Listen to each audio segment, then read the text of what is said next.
चलिए अब अगली बात करेंगे हम। अगला जो हेडिंग मैंने आपको बताया था इसमें हम वाटर के बारे में डिस्कशन यहां पर करने वाले हैं। हमने लैंड के बारे में बात कर लिया, लैंड के यूज के बारे में बात कर लिया, कंजर्वेशन कैसे होगा, सॉइल के बारे में बात कर लिया, सॉइल प्रोफाइल के बारे में बात कर लिया, काफी सारी चीजें हमने यहां पर कवर करी हैं।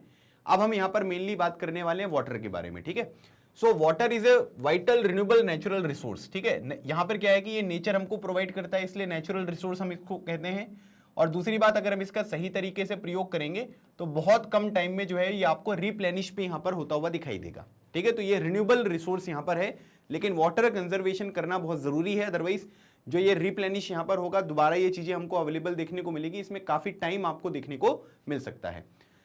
3/4 of the earth surface is covered with water, ठीक है। अगर हम देखेंगे तो अगर आपको यहां पर पता चलेगा तो 71% अप्रोक्सीमेटली, ठीक है, जो है वो यहां पर वाटर आपको देखने को मिलेगा, और 29% जो है वो आपको यहां पर क्या देखने को मिलता है, वो आपको टोटल यहां पर लैंड देखने को मिलेगा, ठीक है। तो अगर मैं मान लीजिए कि 3/4 यहां पर कैलकुलेट करूं तो 3/4 का मतलब 3/4 इंटू 100 करेंगे तो इसकी वैल्यू जो है वो अप्रोक्सीमेटली 75% आएगी, जो क्लोज टू आपको 71% यहां पर देखने को मिल रहा है। इसी वजह से यहां पर बोला गया है कि 3/4 जो यहां पर पार्ट होगा अर्थ का वो किससे कवर होगा, वो आपका वाटर से यहां पर कवर्ड है। It is therefore appropriately called the water planet, और इसी वजह से यहां पर जो धरती है ना, मतलब अर्थ जैसे है उसको हम यहां पर क्या बोलते हैं, इसको हम वाटर प्लैनेट के नाम से भी यहां पर जानते हैं, ठीक है। तो वाटर प्लैनेट क्यों बोलते हैं, क्योंकि यहां पर पानी बहुत ज्यादा यहां पर देखने को मिलेगा। तो अगर आप देखेंगे तो यहां पर देखो ये ब्लू कलर में भी आपको चीजें देखने को मिल रही है, क्योंकि पानी की अवेलेबिलिटी जो है ये बहुत ज्यादा है। It was in the primitive ocean that life began almost 3.5 billion years back, है ना। तो अब क्या है कि जैसे सबसे पहले तो पानी था, फिर अलग अलग तरीके से अगर आप देखेंगे तो कॉन्टिनेंट्स वगैरह यहाँ पर डेवलप हुए। आगे की क्लासेस में आप इनको पढ़ेंगे तो आप यहाँ पर क्या है कि प्राइमरी जो चीजें हैं जो पुरानी थी वो यहाँ पर क्या है, आप ये कह सकते हैं कि ये oceans that life began almost 3.5 billion years back, ठीक है। तो अब यहाँ पर क्या हो रहा है कि बहुत साल पहले जो है इसी तरीके से यहाँ पर लाइफ जो है वो आपको स्टार्ट होती हुई दिखाई दी, जिसमें वाटर का बहुत ज्यादा सिग्निफिकेंट रोल आपको देखने को मिलता है।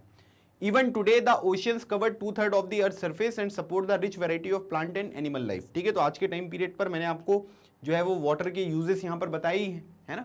तो चाहे आप यहाँ पर समुद्र के अंदर जो लाइफ यहाँ पर पॉसिबल है, जो अलग अलग तरीके के प्लांट्स आपको देखने को मिलते हैं, चीजें देखने को मिलती हैं, वो चीजें क्यों पॉसिबल है, क्योंकि पानी आपको देखने को मिलेगा।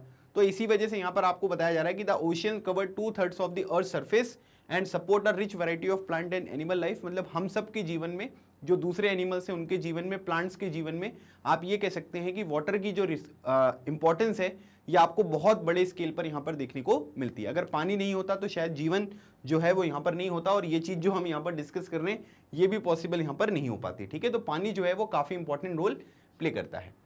लेकिन अब यहाँ पर क्या होता है कि अगर हम देखेंगे तो इतना सारा पानी है ना, मतलब करीब आप ये कह सकते हैं कि 3/4 यहाँ पर जो पार्ट है हमारे अर्थ का उसमें पानी देखने को मिलेगा।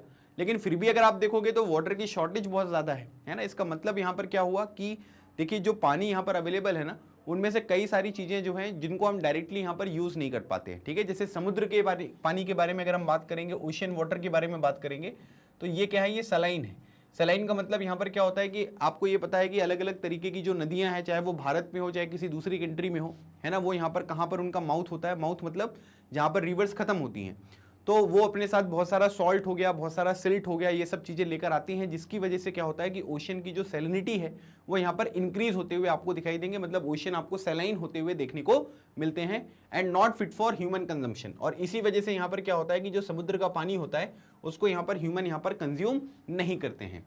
Fresh water accounts for only about 2.7%, ठीक है। अगर आप देखेंगे तो जो ये टोटल यहाँ पर आपको 71% पार्ट में आपको यहाँ पर ये पानी देखने को मिल रहा है, इसमें से भी अगर आप देखोगे तो केवल यहाँ पर क्या है 2.7%, मतलब कि जो टोटल वाटर हमारे ये प्लेनेट पर अवेलेबल है उसमें से केवल 2.7% जो पानी है वो यहाँ पर क्या है कि वो यहाँ पर फ्रेश वाटर है। फ्रेश वाटर में अगर हम देखेंगे मतलब जिसका हम यहाँ पर यूटिलाइजेशन जो है वो यहाँ पर कर सकते हैं। Nearly 70% of this occurs as ice sheets and glaciers in Antarctica, ठीक है, ग्रीनलैंड एंड माउंटेन रीजन्स, ठीक है। अब ये जो 2.7% आपको देखने को मिलेगा, मतलब जितना भी पानी यहाँ पर फ्रेश वाटर के फॉर्म में है उसमें से 70% जो वाटर है ना, वो यहाँ पर क्या है कि वो आइस शीट के रूप में देखने को मिलेगा, ग्लेशियर्स के रूप में आपको देखने को मिलेगा, या जो भी अलग अलग तरीके के माउंटेन रीजन्स हैं वहां पर जो बर्फ है ठीक है, उस फॉर्म में आपको ये फ्रेश वाटर जो है वो देखने को मिल रहा है। मतलब जितना भी अवेलेबल फ्रेश वाटर है उसमें से भी अगर हम चीजों को देखेंगे तो बहुत सारी चीजें जो है वो बर्फ के फॉर्म में यहाँ पर अवेलेबल है। Due to their location they are inaccessible. अब यहाँ पर क्या होता है कि ये इस पहाड़ी इलाके में जाना है ना, ये अंटार्कटिका में जाना, ग्रीनलैंड में जाना, ये सब काफी डिफिकल्ट यहाँ पर हो जाता है। इसका रीजन यहाँ पर क्या है, इसका रीजन बहुत सिंपल है, क्योंकि वहां पर क्या है कि बहुत ठंडी पड़ती है, तो वो चीजें जो है वो उतनी ज्यादा एक्सेसिबल यहाँ पर आपको देखने को नहीं मिलेगी। ठीक है, तो ये चीज भी आपको यहाँ पर ध्यान रखना है। Only 1% of the fresh water is available and fit for human use. तो अब यहाँ पर हम देख सकते हैं कि जितना भी फ्रेश वाटर यहाँ पर अवेलेबल है उसमें से केवल 1%, 1% जो वाटर है वो यहाँ पर क्या है, वो अवेलेबल है, और उसको हम यहाँ पर क्या कर सकते हैं कि ह्यूमन यूज के लिए जो है वो यहाँ पर हम परफेक्ट मानते हैं। मतलब कि उसको मनुष्य जो है वो अपनी दैनिक क्रियाओं के लिए, जो डेली लाइफ में यहाँ पर उसके रूटीन्स होते हैं, उसमें यहाँ पर उसको यूज कर सकता है। फिर उसके बाद it is found as ground water, as surface water in the rivers and lake and water vapour in the atmosphere. अब जो ये यहाँ पर चीजें बताई जा रही हैं, तो 1% जो चीजें यहाँ पर होती हैं ये किस किस फॉर्म में हमको मिलेंगी। तो कई बार आपने देखा होगा कि आपके घर में हो सकता है कि मोटर वगैरह लगी हो, है ना, तो ग्राउंड वाटर की फॉर्म में चीजें आपको देखने को मिलेंगी। फिर रिवर और लेक वगैरह में पानी आपको देखने को मिलेगा।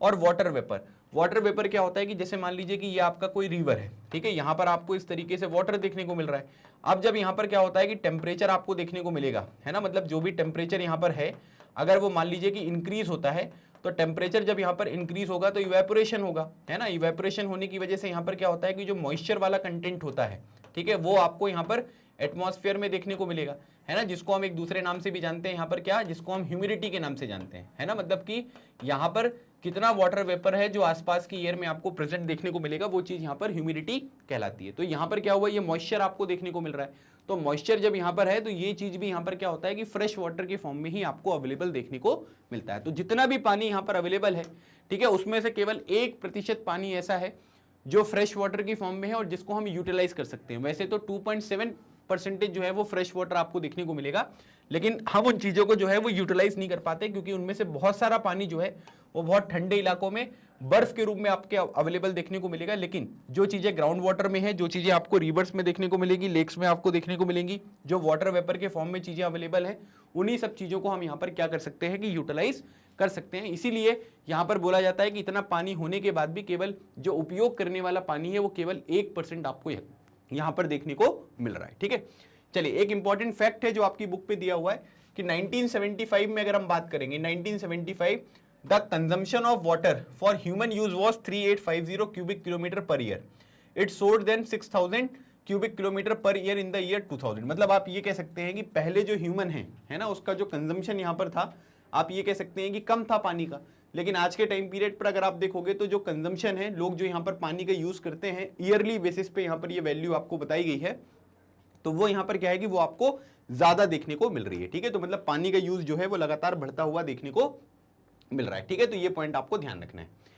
अब उसके बाद अब इस पर्टिकुलर परसेंटेज वाले फिनोमिना से हमको एक बात यहां पर ये समझ में आ गई कि यार जो वाटर है ये बहुत इंपॉर्टेंट है, और वाटर में भी अगर हम फ्रेश वाटर की बात करेंगे तो केवल 1% आपको देखने को मिल रहा है। तो इसका मतलब ये हुआ कि ये चीज तो और भी ज्यादा प्रीशियस यहां पर आपको देखने को मिल रही है। So fresh water is therefore the most precious substance on the earth. ठीक है, मतलब सबसे इंपॉर्टेंट चीज जो है वो आपको फ्रेश वाटर देखने को मिलती है। Water can neither be added not subtracted from the earth, its total volume remains constant. मतलब अगर आप देखोगे तो यहाँ पर क्या होता है कि जो वाटर है, ठीक है, उसको हम यहाँ पर क्या कर सकते हैं कि ना तो हमारे जो प्लेनेट है अर्थ है, इसमें ना तो हम उसको ऐड कर सकते हैं, ना तो हम उसको यहाँ पर क्या कर सकते हैं कि खत्म कर सकते हैं। ठीक है, हम केवल क्या कर सकते हैं कि उसको एक फॉर्म से दूसरे फॉर्म में चेंज होता हुआ दिखाई देगा, है ना। कुछ चीजें यहाँ पर रिवर में देखने को मिलेंगी, कुछ चीजें आपको जो है वो आइस वगैरह के फॉर्म में देखने को मिलेंगी, कुछ चीजें आपको मॉइस्चर के फॉर्म में देखने को मिलेंगी। तो ये पॉइंट आपको याद रखना है कि वाटर जो है ना तो हम उसको यहाँ पर क्या कर सकते हैं कि ऐड कर सकते हैं, ना तो हम उसको यहाँ पर सब्ट्रैक्ट कर सकते हैं। इसका जो टोटल वॉल्यूम है ना, जैसे आपने वो साइंस में पढ़ा होगा, energy neither be created nor be destroyed, it can only transform from one form to another form. ठीक है, तो ये चीजें होती हैं। तो इसका मतलब ये है कि एनर्जी कांस्टेंट है। उसी तरीके से वाटर जो अर्थ पे देखने को मिलेगा, ये भी आपको यहाँ पर कांस्टेंट देखने को मिलता है। अब जैसे मान लीजिए कि कोई चीज यहाँ पर सूख गई, सूखने की वजह से वो क्या है कि वो इवेपोरेट हो गई है, इवेपोरेट होने की वजह से वो मॉइस्चर के फॉर्म में यहाँ पर आपको देखने को मिलती है। ठीक है, अगली बात यहाँ पर बताई जाती है, its abundance only seems to vary because it is in the constant motion. ठीक है, जैसे एक कॉन्सेप्ट यहाँ पर होता है जिसको हम बोलते हैं वाटर साइकिल। तो वाटर साइकिल वाला फिनोमिना जो है वो एक कॉन्टिन्यूअस यहाँ पर आपको एक साइकिल देखने को मिलती है, ठीक है। जैसे अगर आप देखोगे कि cycling through the ocean, the air, the land and the back again through the process of evaporation, precipitation and run of, ठीक है। सिंपल सी बात यहाँ पर ये है कि अगर मान लीजिए कि यहाँ पर हमने ये पानी के लिए कोई यहाँ पर ओशन बनाया, ठीक है। अब इस ओशन में क्या है कि यहाँ पर आपको पानी देखने को मिल रहा है, अलग अलग तरीके की रिवर्स में भी अगर आप चीजें देखोगे तो ये सब चीजें होती हैं, ठीक है। अब यहाँ पर क्या होगा कि अगर टेम्परेचर यहाँ पर बढ़ रहा है तो टेम्परेचर बढ़ेगा तो क्या होगा, इवेपोरेशन वाली चीजें होंगी, है ना। तो ये इवेपोरेशन यहाँ पर हो गया, इवेपोरेशन यहाँ पर हो रहा है, तो इसका मतलब ये है कि आसपास का जो वातावरण है ना, जो एटमॉस्फेयर है, वहां पर आपको ह्यूमिडिटी देखने को मिलेगी। ह्यूमिडिटी बेसिकली यहाँ पर ये होता है कि जैसे मान लीजिए कि वहां पर टोटल जो एयर है वो कितनी यहाँ पर वाटर मॉइस्चर जो है जिसको यहाँ पर क्या कर सकती है कि उसको यहाँ पर होल्ड कर सकती है ना। मतलब एयर की जो मॉइस्चर होल्डिंग कैपेसिटी है उसको हम यहाँ पर क्या बोलते हैं, उसको हम ह्यूमिडिटी के नाम से जानते हैं। अब उसकी भी एक लिमिट होगी, लिमिट होने के बाद अगर आप देखेंगे तो वो क्या करेगा कि उसकी लिमिट जैसे यहाँ पर वो सैचुरेटेड यहाँ पर होती हुई दिखाई देगी, तो आप ये कह सकते हैं कि आपने देखा होगा कि जैसे ह्यूमिडिटी वगैरह बहुत ज्यादा होती है तो प्रेसिपिटेशन यहाँ पर हो जाता है। प्रेसिपिटेशन का बेसिकली मतलब यहाँ पर ये होता है कि वो रेनफॉल हो गया। अभी रेनफॉल होने की वजह से ये चीजें जो है वो यहाँ पर आ जाएंगी, ठीक है, जो आपके रिवर्स वगैरह होती हैं, तो रन ऑफ में आपको देखने को मिलेगा, मतलब जो वाटर हम देख पा रहे हैं ना वो सब चीजें देखने को मिलेगी। तो ये जो पर्टिकुलर साइकिल होती है ना, ये साइकिल इसी तरीके से यहाँ पर चलेगी, जिसमें आपको इवेपोरेशन देखने को मिलेगा, प्रेसिपिटेशन देखने को मिलेगा, रन ऑफ देखने को मिलेगा। जो वाटर वगैरह आइस की फॉर्म में है वो पिघलती हैं, आइस है ना, उसकी वजह से अलग अलग तरीके की रिवर वगैरह यहाँ पर स्टार्ट होती हैं। तो ये जो अलग अलग तरीके की आपको यहाँ पर प्रोसेसेस देखने को मिलती हैं, this as you already know is referred to as the water cycle. इसको हम क्या बोलते हैं, इसको हम वाटर साइकिल बोलते हैं। और इसी वाटर साइकिल से ये चीज यहाँ पर इंश्योर होती है कि जो वाटर का टोटल वॉल्यूम है हमारे अर्थ पर, वो यहाँ पर कैसा होना चाहिए, वो यहाँ पर आपको बराबर देखने को मिलना चाहिए, ठीक है। तो ये चीज आपको यहाँ पर बताई जा रही है, ठीक है। तो आई होप ये सारी चीजें आपको समझ में आ रही होंगी। अब एक यहाँ पर जो है यहाँ पर बोला जा रहा है कि एक यहाँ पर फैक्ट बताया गया है, जैसे क्या होता है कि अगर हम जो यहाँ पर टैप होते हैं, है ना, जो वाटर टैप होते हैं, नल वगैरह, अगर हम उसको यहाँ पर क्या करते हैं कि सही तरीके से बंद नहीं करते हैं तो करीब आप ये कह सकते हैं कि dripping tap waste 1200 litres of water in a year, ठीक है। तो जो नल वगैरह होते हैं उनको सही तरीके से बंद करना जरूरी है। कई घर पे ऐसा भी होता है कि भाई वो खराब हो गया है तो थोड़ा थोड़ा पानी टपकता है तो उसके ऊपर ध्यान नहीं देते हैं, लेकिन वाटर, क्योंकि अब हमको एक बात यहाँ पर ये समझ में आ गया कि केवल 1% यहाँ पर फ्रेश वाटर है, तो उसको सेव करना ये हमारी रिस्पॉन्सिबिलिटी बन जाती है। तो हमें क्या करना पड़ेगा, इस तरीके की चीज़ों को थोड़ा सा ध्यान रखना पड़ेगा ताकि वाटर जो है वो यहाँ पर वेस्ट होता हुआ आपको दिखाई ना दे, ठीक है। तो ये समझ में आ गया सबको। कोई भी डाउट होता है तो कमेंट सेक्शन में आप मुझे मेंशन जरूर करिएगा। चलिए अब अगली बात करेंगे। Humans use huge amount of water not only for drinking and washing but also in the process of production, ठीक है। तो अब यहाँ पर क्या होता है कि ड्रिंकिंग पर्पज के लिए तो हम वाटर का यूज करते ही हैं, वॉशिंग के लिए यूज करते हैं, लेकिन अलग अलग तरीके की जो चीजें होती है ना उनके प्रोडक्शन के लिए भी यहाँ पर चीजें जो है वाटर का हम यहाँ पर यूज करेंगे। Water for agriculture, industries, generating electricity through reservoirs of dams are the other uses, ठीक है। तो अगर मान लीजिए कि अब यहाँ पर क्या हो रहा है कि अलग अलग तरीके से अगर आपसे कोई यूज पूछे, जैसे वाटर का यूज ड्रिंकिंग के लिए हो गया, हाथ धोने के लिए हो गया, ब्रश करने के लिए हो गया, पेड़ पौधों में पानी देने के लिए, कुकिंग के लिए, नहाने के लिए, ये तो नॉर्मल एक तरीके का यहाँ पर यूज है। लेकिन अगर आप देखेंगे तो यहाँ पर अगर हमसे पूछेंगे कि भाई वाटर के क्या क्या यूज है, तो ड्रिंकिंग हो गया, वॉशिंग हो गया, फिर उसके बाद एग्रीकल्चर में हम यूज करेंगे, इंडस्ट्रीज में यहाँ पर हम यूज करते हैं चीजों का प्रोडक्शन करने में अलग अलग, फिर उसके बाद जो डैम्स वगैरह के तहत है ना, जैसे डैम वगैरह आपने देखे होंगे तो वहां से क्या करते हैं हम लोग, टरबाइन वगैरह लगाकर जो इलेक्ट्रिसिटी है वो जनरेट करेंगे, तो उसमें भी वाटर का यहाँ पर यूज होता है। तो ये अलग अलग तरीके से वाटर के जो है वो यूज आपको देखने को मिलते हैं, ठीक है। Increasing population, rising demand for food and cash crops, increasing urbanisation and rising standard of living are the major factor leading to the shortage in the supply of fresh water either due to drying up of water sources or water pollution, ठीक है। अब यहाँ पर हमको ये समझना है कि भाई आज के टाइम पीरियड पर जो वाटर शॉर्टेज आपको देखने को मिल रही है, लोगों को पानी वगैरह यहाँ पर सही तरीके से अवेलेबल नहीं हो पाता है, उसका कारण क्या है। तो सबसे पहले अगर आप देखोगे तो हमको एक बात यहाँ पर ये समझ में आ रहा है कि भाई पॉपुलेशन जो है वो यहाँ पर इंक्रीज हो रही है, ठीक है। पहले पॉपुलेशन कम थी, अब पॉपुलेशन ज्यादा हो गई है। दूसरी बात अगर आप देखेंगे तो यहां पर क्या है कि डिमांड फॉर फूड, ठीक है, फूड में आप यहां पर जो ग्रेन्स वगैरह होती हैं उनके बारे में बात कर सकते हो, एग्रीकल्चर वगैरह यहां पर हमको ज्यादा करना पड़ेगा।